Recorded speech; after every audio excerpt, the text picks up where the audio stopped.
விளையாட்டா சொல்றாருப்பா, விளையாட்டை வச்சு விளையாட்டா சொல்றாரு, அவ்வளவுதான்.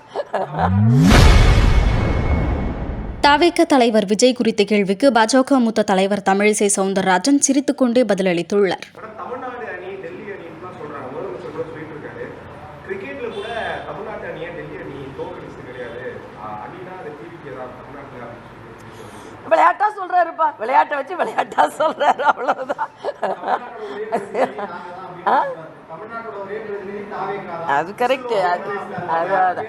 அதாவது என்ன சொன்னாருன்னா, எங்கிட்ட இருக்கிறது இமோஷன் அப்படின்னு. அவர் எலெக்ஷன் இல்லை, இமோஷன்னு சொன்னார். ஆனால் தமிழ்நாடு நிச்சயமாக ப்ரொமோஷன் அடையணும்னா என்டிஏ வரணும், அப்போ தான். ஏன்னா நாங்கள் பல இடங்களில் ஆட்சி ப்ரமோஷன் செஞ்சு காமிச்சிருக்கோம். சும்மா இது இமோஷன் எலெக்ஷன்லாம் கிடையாது. அதனால் ஏன்னா மரியாதைக்குரிய பாரத பிரதமர் 18 மாநிலங்களில் நாங்கள் ப்ரமோஷனை காமிச்சிருக்கோம், மத்தியிலையும் ப்ரமோஷனை காமித்து கொண்டு இருக்கோம். ஆக தமிழ்நாடு ப்ரமோஷன் ஆகணும்னா என்டிஏ ஆட்சிக்கு வரணும். இந்த இமோஷன் கமோஷன் எலெக்ஷன் அதெல்லாம் இப்போ பேச்சுக்கு ஆகாது. அதனால் எனக்கு ஆக்கப்பூர்வமாக பேசுவோம். தம்பி விஜய் நல்லாவே பேசினார், காலைல பார்த்தேன். ஆனால் சில கேள்விகள் நியாயமாக கேட்கப்பட்டது. ஏன்னா மாநில அரசால் செய்ய முடியாது என்று தெரிந்தும் நீட் விலக்கு என்று சொன்னீர்களே, நியாயமான கேள்வி. அதே மாதிரி 100 ரூபாய் பெண்களுக்கு மானியம் கொடுக்குறீங்களே, கேஸில் கொடுக்குறேன்னீங்களே, நியாயமான கேள்வி. 4000 ரூபாய்க்கு மேலே கரும்புக்கு கூடுதல் விலை கொடுக்குறேன்னு சொன்னீங்களே, நியாயமான கேள்வி.